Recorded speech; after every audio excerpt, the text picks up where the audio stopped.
Hi, my name is Chris Dixon. I'm a general partner at Andreessen Horowitz, where I co-lead our crypto fund. Thank you for coming to our live streaming of our Crypto Startup School documentary.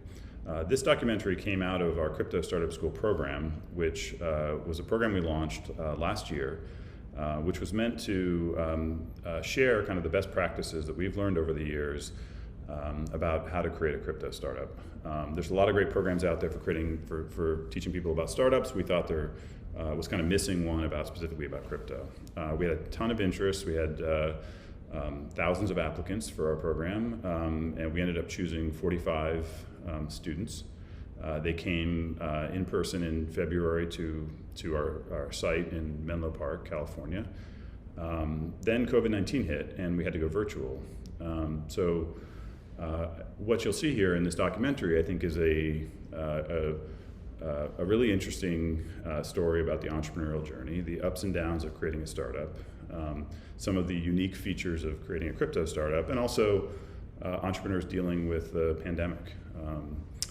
And so, we think it's an interesting glimpse into, a part of the world a lot of people don't see in a particularly interesting time. So we hope you enjoy Crypto Startup School. Thanks.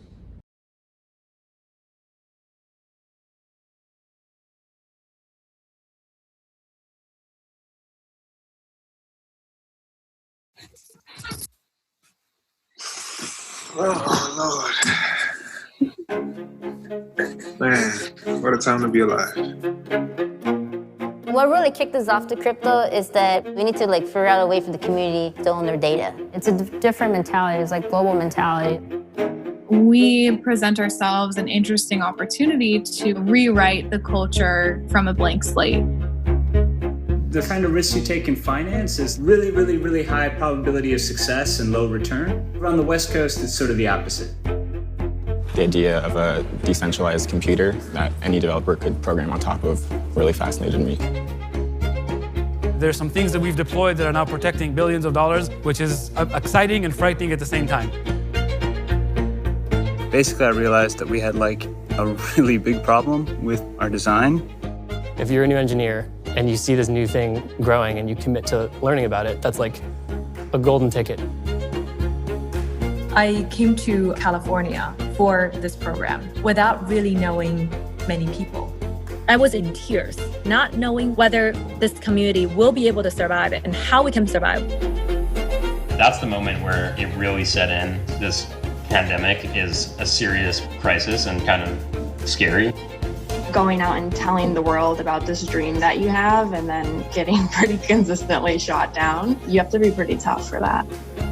It took a little convincing for me to tell my wife that I would leave my very comfortable corporate job to go and pursue a startup with a guy I just met.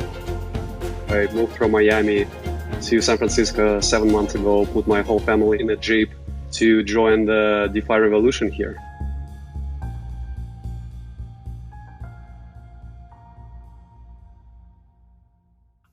Hi, I'm Jeff. This is Teddy. My name is Andrei Anisimov. Hey everyone, I'm Tina. Hi, I'm Tope. Hi all, my name is Sarah Reynolds. Hi, I'm Meta Katari and I'm applying to be a part of Andreessen's Crypto Startup School. I've been writing code since the age of 9 and building commercial software for over 15 years now. I'm a former banker turned serial entrepreneur. Co-founder and CEO of AfriX. We met at SF Blockchain Week. We actually took first place with our idea around interest rate swaps. We're currently finishing up our CS degrees at Cal. It would be awesome to really kind of drill in our knowledge into a deep problem or project that we want to tackle together.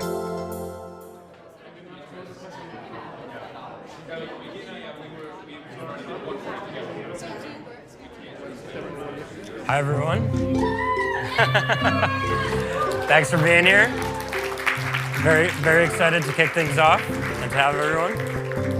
There were, I think, a series of conversations that led up to the program's conception. We had one meeting with an entrepreneur who has been in the space since they were a teenager. We realized, there's a huge disconnect between entrepreneurs like this crypto native teenager and all the folks working in Silicon Valley today, and how are we going to bridge that gap? In order for that to happen, a new wave of entrepreneurs needs to get started.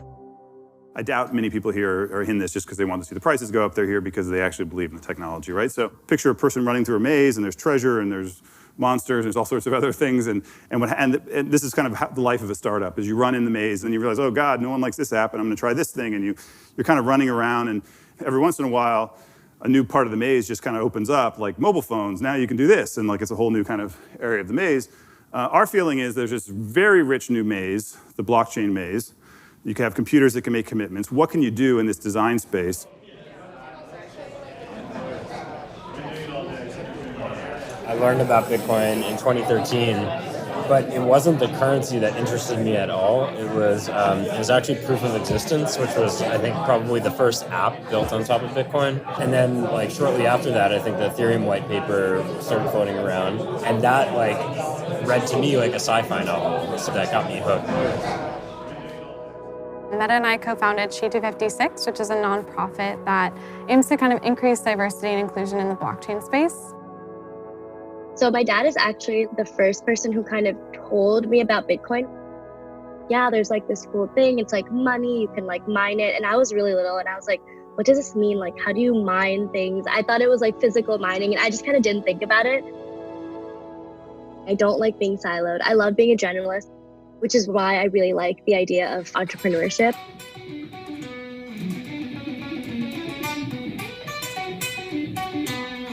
I think the dynamics of being in a band, of starting a band, is very, very similar to a startup. It's when you have nothing and you just try to have this sort of like 0 to 1 move, and you are hustling and you can do whatever you want. There is really no like rules.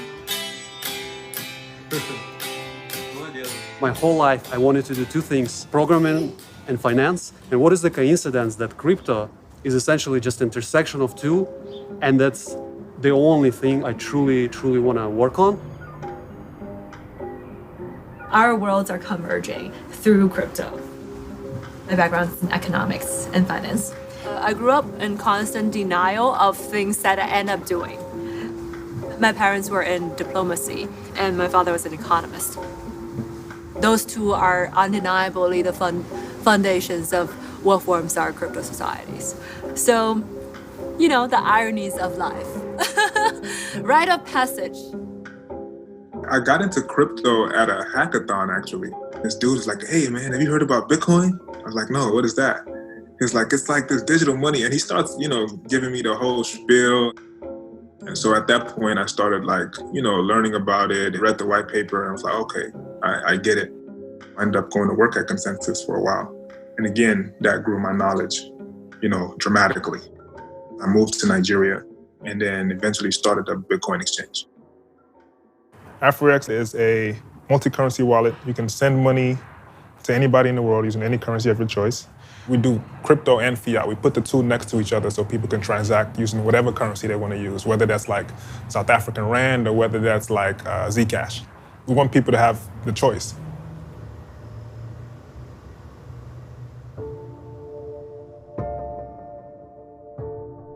China says the number of people infected by a mysterious respiratory virus has more than tripled over the weekend.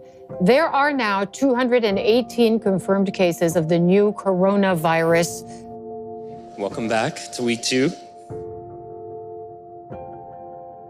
This analogy is used frequently, but I would compare the present moment to roughly 2000 in the internet.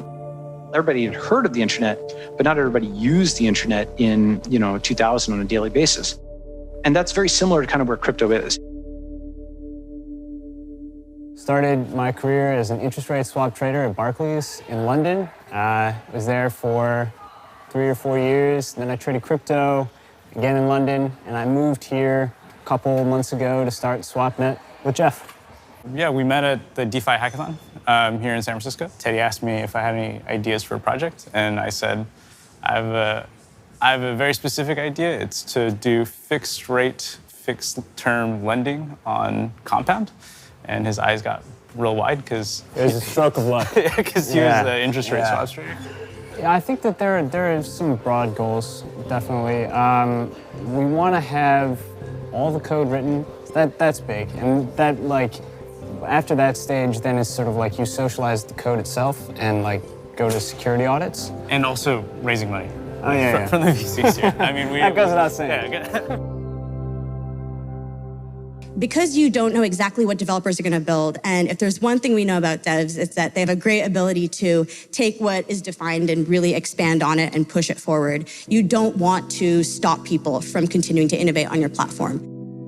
I got pulled into this project with Tina Zhang, who is also a crypto school.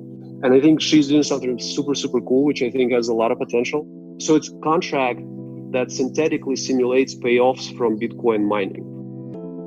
Honey Lemon is a decentralized market for cloud mining contracts.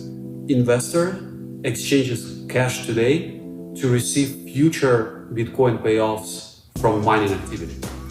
Miner, on the other hand, hedges their expenses by pre-selling their future mining revenue in exchange for cash today.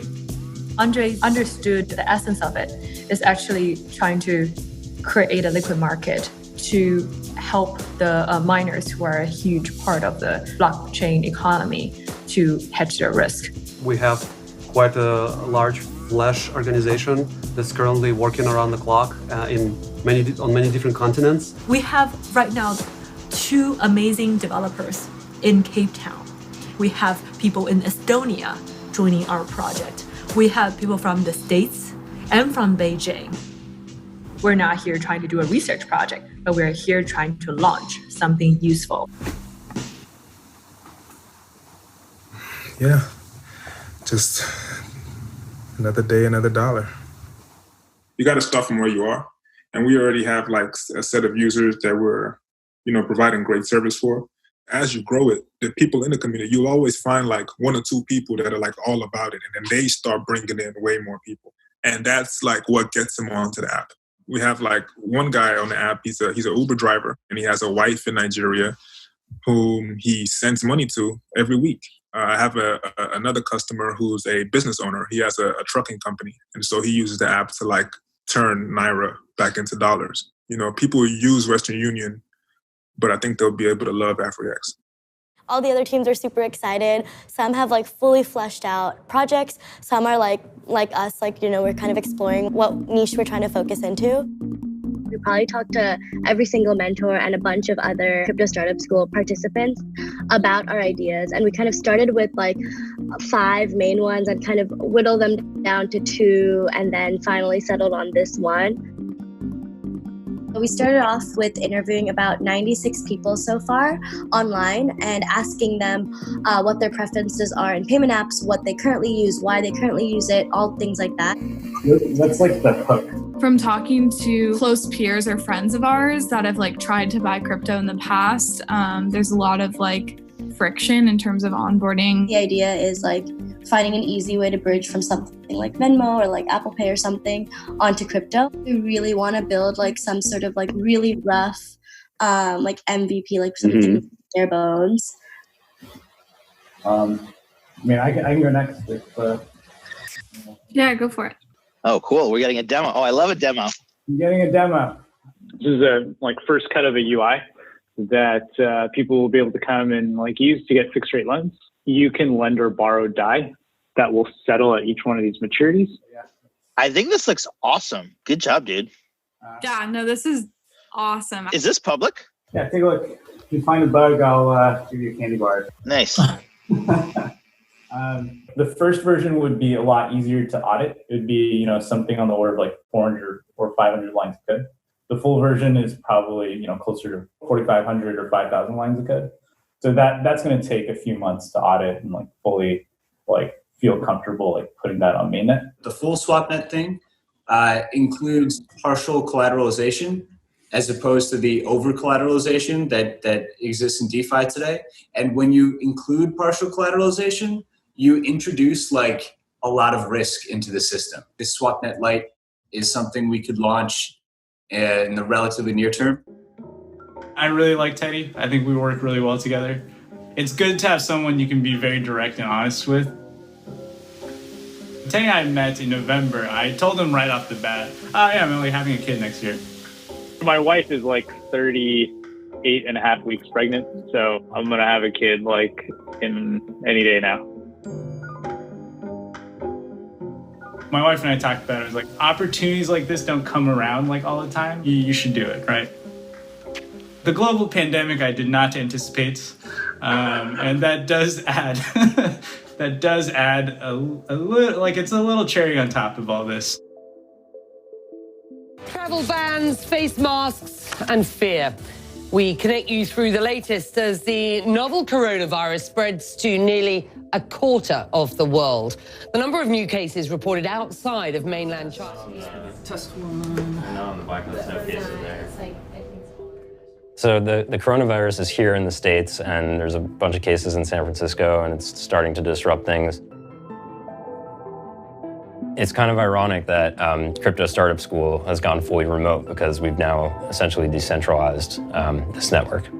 Layer 1 blockchains are almost by definition owned and controlled by a broad and representative community.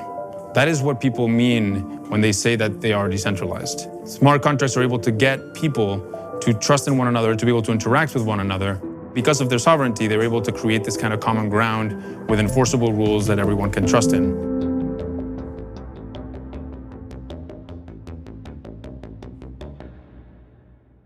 Just everyone is home right now. So this is my mother's house.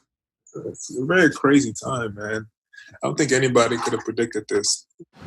I just went to get some food here. Pretty empty, but I see the restaurants are still open. Wear a mask. Trying to be safe. So I'm about to go on my daily government-sanctioned walk. So you can follow me around my neighborhood. All right, so this is my home office. So my desk's over there. It's a standing desk I made. There's not usually this bed here, but my sister-in-law is moving in. Since we're having a kid any day now. There was sort of this staggered realization that not only could we not do the program in person, but we couldn't even live stream it from our offices. That's the moment where it really set in, where, you know, holy shit, this pandemic is a serious crisis and kind of scary.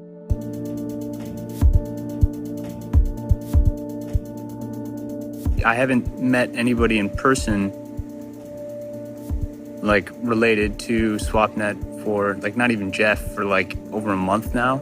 And it's sort of like, you know, things have been moving apace, but it's like, is it all even really happening? It was another hideous day on Wall Street. Markets plunging today. The Dow Jones Industrial Average, its worst closing day since 1987. So for anyone who hasn't been paying close attention, yesterday crypto prices dropped by about 40%. It was basically the worst sell-off in one day in history. It happened alongside massive declines in global financial markets. You know, it was the worst day since Black Monday, 1987.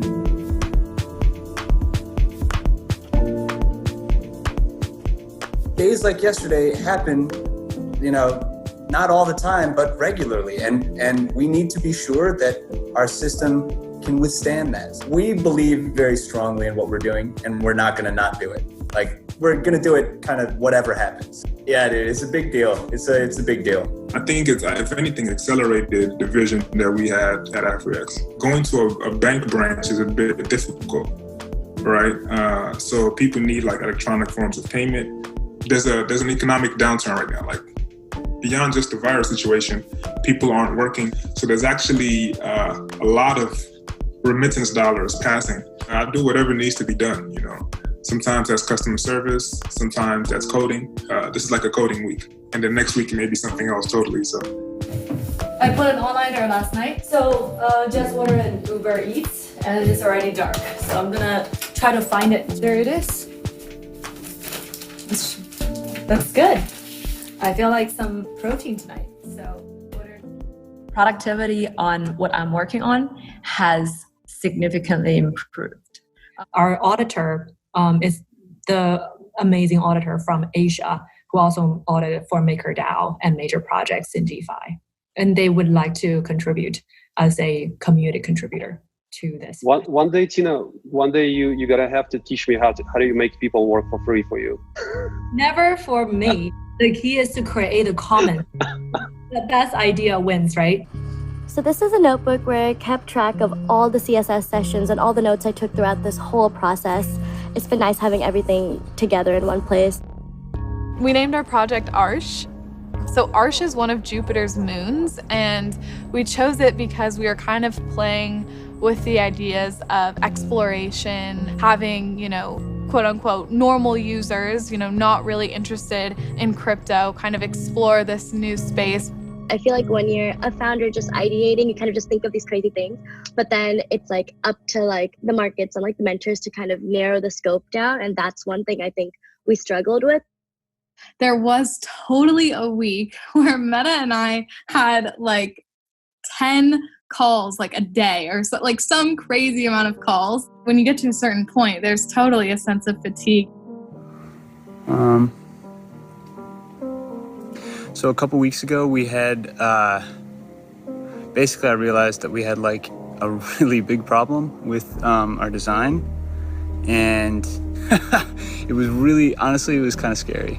Because it was like, we'd worked on this thing for like 5 months and sort of taken something for granted. And then it's like feeling like the rug has been pulled out from under you a little bit. This particular problem was we discovered on a video chat with an investor. Yes. So that was kind of funny. I've made the website, and so when you typed in how much you want to lend or borrow, like it would sort of tell you what your interest rate would be. And it was moving around really wildly.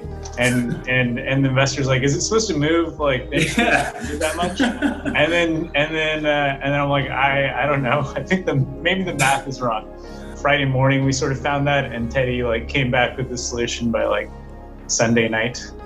But he had a rough weekend, I guess.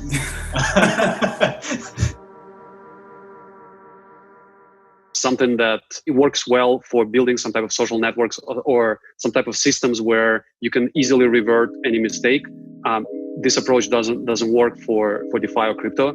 First of all, the big D-Force hack where 25 million USD worth of assets were drained from the protocol. There is also a bit of a drama around Hedgic project where incorrect variable name in the code caused the funds to be locked. I think I took an evening off just reflecting on the situation. I was in shock. I was even I would say in tears. I think it was about not knowing where we're going, whether this community will be able to survive and how we can survive. We know that it will, but it's just that we don't know how long is the night. As of yesterday, we slightly altered our timeline and strategy while we make sure that the smart contract part goes through multiple audits.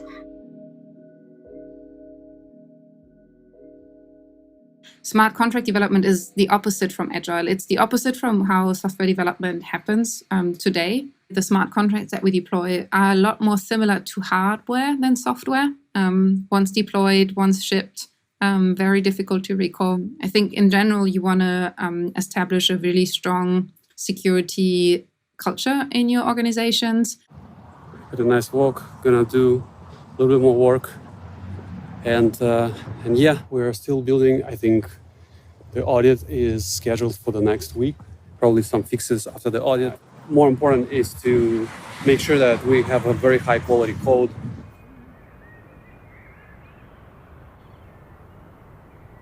Fundamentally, if you want to do new things and like kind of push the envelope a little, getting the most out of the blockchain, it comes with risk. If somebody takes money out of it, like you just torch your credibility and the trust that people place in Jeff and I's team and the product that we've delivered, and that's like a real hit.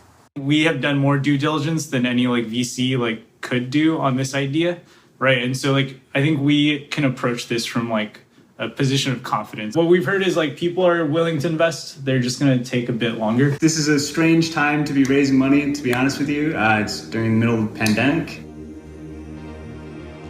we're trying to build a profitable business no matter what happens. Obviously, we continue to reach out to investors because we want to build the best business that we can. But at the same time, we continue to move forward. I think any company that's able to come out of this period and just survive this period at all is going to do great, you know, once the economy starts going up again. Bitcoin was made during the 2008 recession.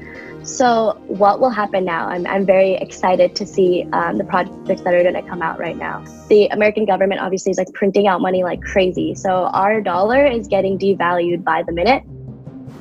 We've experienced the market in crypto really tanking, and we experienced the market resilience. My optimism is grounded in the fact of what we have been through in such a short period of time. Every startup uses the internet, right? Like, it's hard to imagine going and pitching a Y Combinator or something and saying, we don't use the internet. And now, you know, I think the same thing is going to happen with cryptocurrency, where in 5 or 10 years, pretty much every startup that gets created, it's going to use the internet, it's going to use AI, and it's also going to use some form of cryptocurrency somewhere in that product.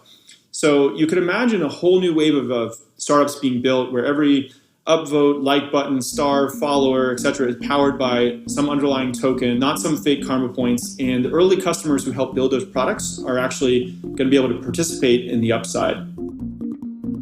I think the way that we're measuring success of the program over the long run is not only how many students go on to start companies from this first batch that we had, but rather how many students go through the program online and over the next 5-10 years go on to start or join projects in the space.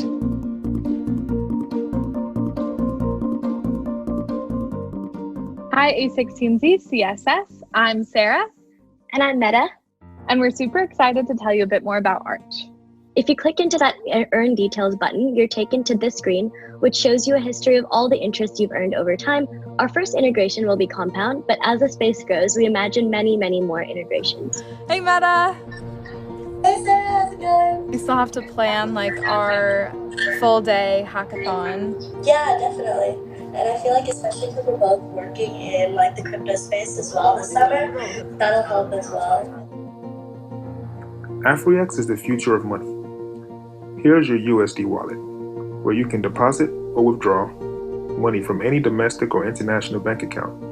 What makes AfriX special is that behind the scenes, we're leveraging the power of cryptocurrencies to actually move the money. Welcome to the future of money. It's an amazing feeling, getting a chance to do something special to people that you enjoy to be around. You never know how it's going to turn out. Honey Lemon is a non-custodial market infrastructure for issuing and trading future crypto mining and staking reward. We shipped a prototype during the program and plan to launch a Bitcoin halving specials contract on mainnet through this mobile-first simple interface in May. Honey Lemon, sweet deals in crypto mining. Over time, the strong projects will survive and will keep growing, and the weak projects will die.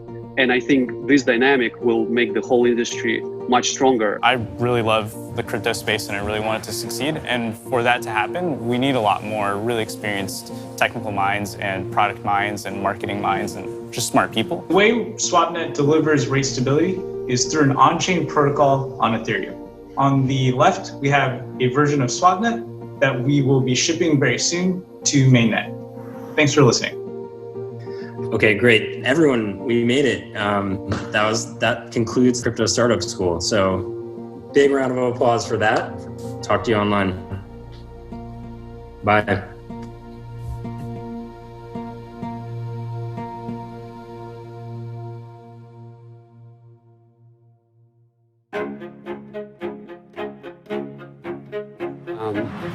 You know, the beautiful thing about building crypto is that you have lots of people really excited about it. The whole concept of the Flash organization, it wouldn't be possible if it wasn't in the crypto space.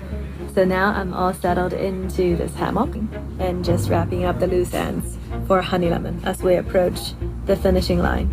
I think when I first got to Crypto Startup School, we would do like $20,000 on like a good week. Now we do like $50,000 every day. That's a drastic change.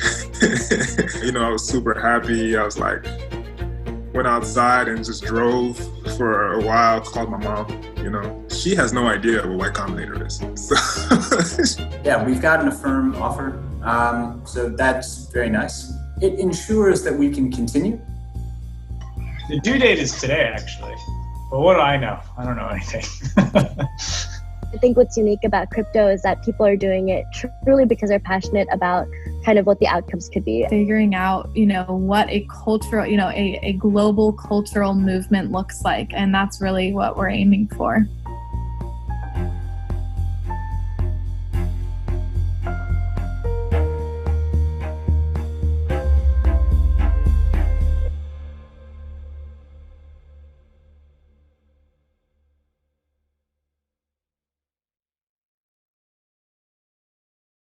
Hi, this is Chris Dixon. I hope you enjoyed watching the Crypto Startup School documentary. I wanted to thank all of our mentors and teachers and the folks in Andreessen Horowitz who put this together. It was a big group effort. I especially want to thank the 7 students who let us follow them around and be a fly on the wall. Thank you very much. I hope that the folks watching enjoyed this. If you'd like to get more crypto content from us, please click on the link below. Thank you.